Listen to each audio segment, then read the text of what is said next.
It began with what looked like a simple punishment, a fine of $2,000 spread across 2 moments the league thought they could bury. A TikTok here, a podcast comment there. But what the WNBA didn't realize was that every time they slapped Sophie Cunningham with discipline, they weren't silencing her. They were fueling her rise. Instead of fear, she responded with fire. Instead of backing down, she doubled down. The result was a chain reaction that turned small penalties into a massive spotlight. This wasn't control. This was ignition. And the league had lit the fuse themselves. Think about the math for just one moment. The WNBA believed that $2,000 would teach a lesson. But what lesson was really taught? From those fines, Sophie Cunningham gained 1.4 million new followers across her platforms. That's not just growth. That's a tidal wave of influence rolling in faster than the league ever anticipated. For every dollar the league thought they were stripping from her pocket, Sophie was creating exponential returns. Their punishment wasn't punishment at all. It was an investment. But the investor wasn't the league. It was Sophie herself, reaping the rewards of their mistake. Put it into perspective. A typical marketing campaign might cost between $1 and $3 for every single follower gained. Sophie's situation flipped that formula on its head. For her, the cost was just 6 cents per follower. 6 cents. That's over 3,000 times more effective than industry standards. Imagine sitting at league headquarters believing you're tightening.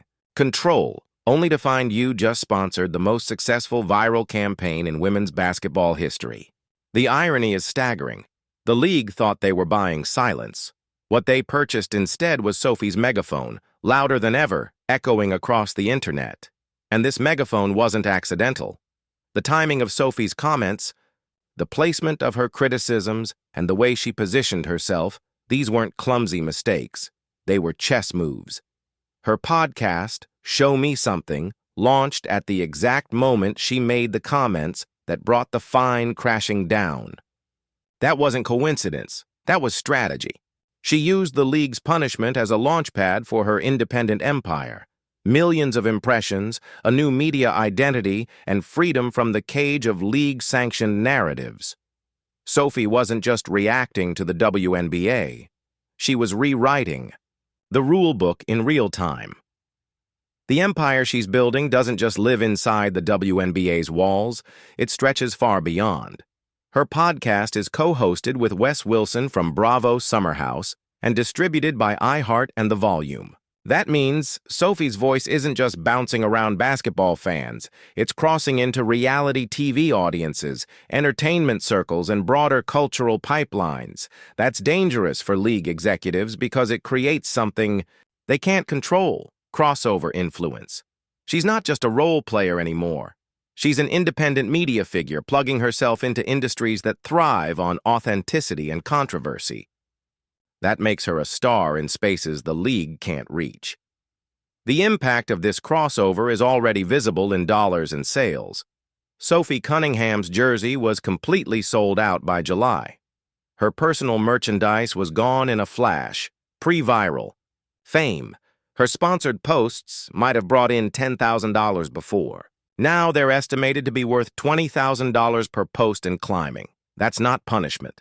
That's a promotion. She went from league role player to a business powerhouse almost overnight. And here's the kicker.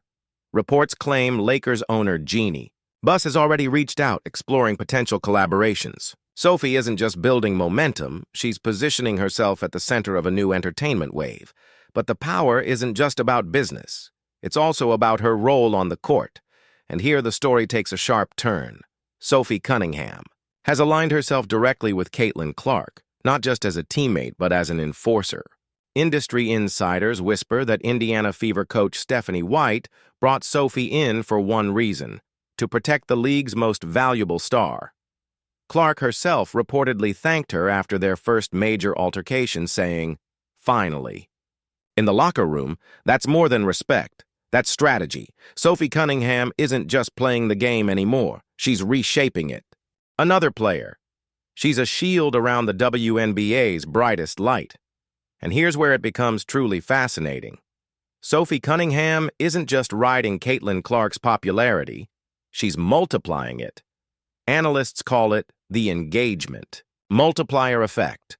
Attach your brand to Clark and numbers triple. But Sophie's following is now rivaling Clark's impact directly. Her TikTok sits at 1.7 million followers. Her Instagram boasts 1.1 million. Combined, she holds engagement that outpaces entire WNBA franchises. Think about that. One player, not even considered a superstar by traditional metrics, generates more attention, more conversation, and more cultural relevance than full organizations. The WNBA doesn't own Sophie's audience. Sophie owns Sophie's audience. And that's dangerous. When she speaks, she doesn't present herself as a rebel screaming into the void. She positions herself as the voice of every player who feels the same way but doesn't dare say it aloud. If you ask our league, she once said, they feel the exact same way. That's not rebellion. That's union organizing on social media. At a moment when 80% of WNBA players are set to become free agents in 2025, and after the league's first CBA proposal was rejected, Sophie is essentially building a rallying cry. Every fine she receives strengthens her point. The league silences what it doesn't want to fix, even when that silence echoes across locker rooms. The officiating controversy only magnifies this dynamic. Sophie isn't a lone voice crying about referees. Indiana Fever coach Stephanie White said Aaliyah Boston is the most poorly officiated player in the league. Angel Reese has spoken about the need for reform. Minnesota coach Cheryl Reeve claimed the 2024 finals were stolen. Even Commissioner Kathy Engelbert admitted consistency is a concern. The difference? None of them face fines like Sophie does, because none of them have her platform. By targeting her, the league accidentally validated her claim. The punishments appear less about correcting behavior and more about controlling the message. What separates Sophie's criticism is its depth. She doesn't just complain about missed calls. She dissects the system. Refs are too emotionally invested, she argued, suggesting that both male and female officials allow personal emotion to cloud judgment. That's not whining. That's a sharp critique of officiating psychology. It's uncomfortable for the league because it's harder to dismiss. This isn't frustration in the moment. This is systemic analysis. That makes Sophie more dangerous because she's not just a frustrated player, she's a reformer challenging the institution itself. And now comes the blueprint, the part that has other players paying close attention. Sophie has cracked a viral code. A controversial statement leads to a league fine. The fine leads to viral social media posts. Viral posts lead to follower surges. Follower surges lead to brand deals and greater financial value. Then the cycle repeats. Each time it multiplies her influence. This formula doesn't just work for Sophie. It could work for anyone willing to speak boldly. Imagine half the league adopting that playbook. Suddenly, the WNBA's greatest control mechanism, its grip on the narrative, becomes every player's tool for independence and growth. Online conversations prove how effective this has become. On Reddit, posts about her fines don't spark pity. They spark celebration. Fans view the fines as badges of honor, proof that Sophie is unafraid to say what others only whisper. Engagement metrics confirm this duality. She's both controversial and beloved, igniting divided opinions that drive comments, debates, and shares. But here's the key. Controversy is currency online. Every polarizing moment feeds her algorithm. Fans rally, critics argue, but both sides fuel her momentum. The WNBA tried to mark her with shame. Sophie transformed those marks into symbols of pride.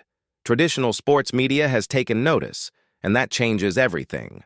Outlets like ESPN and Yahoo Sports now amplify her statements. NBA stars like LeBron James have chimed in, criticizing, officiating, and validating Sophie's concerns. That crossover attention drags the WNBA's internal issues into the mainstream spotlight, where the league no longer controls the narrative.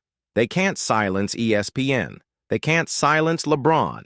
And as a result, Sophie Cunningham is no longer just a social media rebel.